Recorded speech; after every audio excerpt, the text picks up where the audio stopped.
All right, whenever you're ready, you can begin. Okay. Imagine this. You're driving along when suddenly you realize you're desperately low on fuel. Dramatic, right? But never fear, because you can make it to the gas station just next to your home. So you pull in, but are confronted with yet another dilemma. You're also out of money. So you have to call a friend nearby, even though you're just a couple of blocks away from your house. Being short on money can be a common annoyance on a daily level, but what do people do when it comes to larger scale problems? For example, college tuition.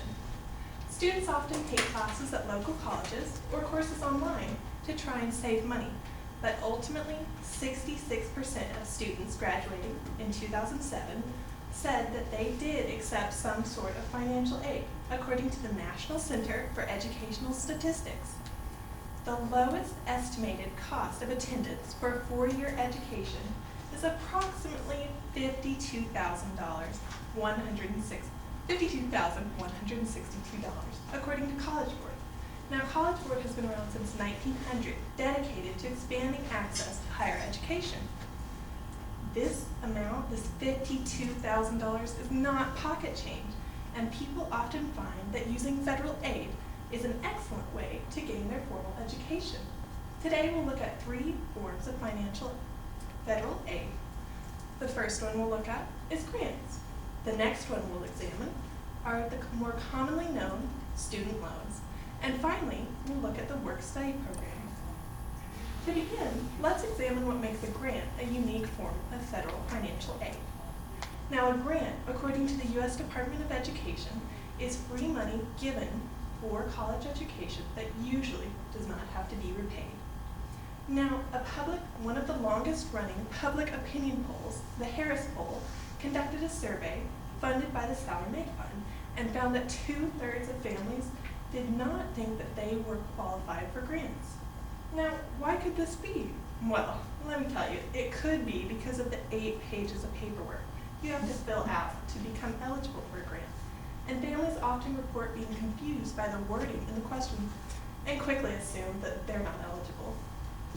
Another flaw with grants is that they really give too little money to sway a student's choice to go to college or not, according to the Organization of Economic Cooperation and Development. For example, a Pell Grant, which is offered to low-income families, typically offers students around $4,050. And while this is a start to financing higher education, it really is too little to make a dent in the whole package. For this reason, grants are typically not things that attract students to or from college.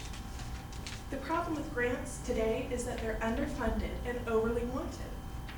Another fatal flaw with grants is that there's really not enough financing in each parcel to cover the whole tuition costs, according to the Organization for Economic Cooperation and Development. Federal grants are funded by tax increases, and representatives who do favor federal grants don't necessarily think that by increasing the budget a little bit, it will sufficiently cover costs for all people. So if the representative were to propose a tax increase to the budget, it would kind of seem like they were taxing people in vain. Federal grants are underfunded and insufficiently distributed. So let's see if the next form of financial aid is a little bit better. Now we come to student loans. And loans, defined by the U.S. Department of Education, is money that you borrow for college education, but you must repay with interest. Now, for the past 15 years, loans have been the most prominent form of payment for post-secondary education among college students. And this is according to Bridget Long, who is a Harvard Graduate Studies Professor of Education and Economics, as well as a Faculty Research Fellow of the National Bureau of Economic Research. Since loan money does come back to the federal government, they can make more available. They also have fixed or capped interest rates, and some students who qualify for Stafford loans do not have to repay their interest, which makes this a better deal than most private source loans. The U.S. Department of Education also states that they have flexible repayment policies. For instance, the set rate in interest level that we talked about. For unsubsidized loans, it begins at about 3.4%, and for subsidized loans, it begins at about 6.8%. Additionally, people don't have to be in repayment until after they complete or drop out of their education program. However, loans do have a downside. The Institute of College Access and Success said that in 2009, seniors had an average debt of $24,000. Now, this institute collects data to improve education policies. As the cost of attendance rises, many students have to pick up the tab by using loans, and these students are full-time students and often can't make payments during their college career. So at graduation, they end up with their diploma, with the cost of their attendance plus interest, and it's more than they bargained for. As the Center for Higher Education exampled one Boston student who ended college with $80,000 in debt and accepted a $26,000 salary job. Even though loans are more plentiful, they are not guaranteed that students can graduate without debt. So let's continue looking at the federal financial aid option. The last form of federal financial aid that we'll look at is the work-study program, in which recipients are paid to work jobs to put the money towards our education. Now, the National Survey of Freshmen, conducted by the Higher Education Research Institute at the University of California, said that 29% of freshmen said that they would put earnings from a part-time job towards their educational expenses. So this shows that students are willing to work for their education costs. For example, at Rutgers University in New Jersey, 13,800 students work full-time or part-time campus jobs, and this is out of a total population of just over 30,000 students. Federal funding for work-study programs creates jobs for students with financial needs. Now, Sharon Welsh, Director of Student Employment at Rutgers University, said that students understand the cost of a loan, what it will really cost them, and often they decline the loan in order to take on employment. Since a loan accrues no interest, it's very popular. And to meet the greater need, 15 states decided that they would add state funding to the federal work-study program budget. The state of Washington, one of the 15, said that their results were that they were able to double the job opportunities, and they still have waiting lists on the federal work-study program. Now, their budget was comprised of 19 million state dollars and 15.3 million federal dollars. Federal funding for this program did dip $9.9 million in 2007, according to the Chronicle for Higher Education, leaving only $980.4 million for the rest of the students. Now, this program does allow payment of federal minimum wage, which in 2007 was $5.15. But states like New Jersey, who was one of the 15, decided that they wanted to pay their state minimum wage, which was then $7.15. And in a way, they were penalized for this, being able to pay less people this new increased amount.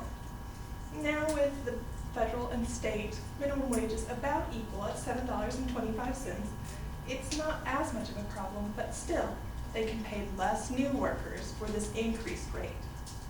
Students who don't like the debt aspect of student loans or don't qualify for grants may find a federal work-study program agreeable. Now, aid over the past decade has increased 82%, according to College Board. But really, this is not enough to cover all of the needs, as we've seen. In conclusion, we found 3 avenues for successful ways of finding federal financial aid. First, we looked at grants, which are mainly given to low-income families. Then, we looked at loans, which are numerous, but they really leave students debt-ridden. And finally, we looked at the federal work-study program, which creates jobs to pay students so that they can put that money towards their education expenses. In conclusion, each program is only a provision. Grants and work-study cannot pay the full tuition costs. But with any aid from the federal government, college is a possibility for a greater number of students. Thank you.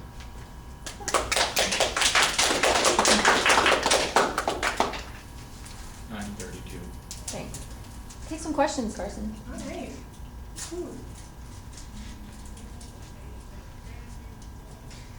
Woo, you're done. Oh, yeah, go ahead. What's the difference between a subsidized and non-subsidized loan? A subsidized loan is where the federal government pays the interest on it. I explained the Stafford loan where the borrower does not have to pay the interest, but the federal government absorbs that cost. So they still have to record a percentage of interest because the federal government is paying that amount. Does that make sense? Yes. Okay. So if you're doing one of these work-study programs, what are examples of some jobs you might have? We have aides for different departments in college. Mhm. They also can do off-campus jobs Mhm. as long as they have an agreement with the government through that campus. They can Okay. work at a restaurant and put that money towards the salary would be funded by the federal government's dollars. Oh, so they don't have to work on the campus. I Yeah. didn't know that. Huh. Any other questions?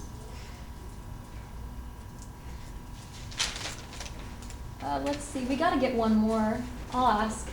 Okay, so these Pell Grants, I thought that they were extinct. I'm surprised to hear that they're still around.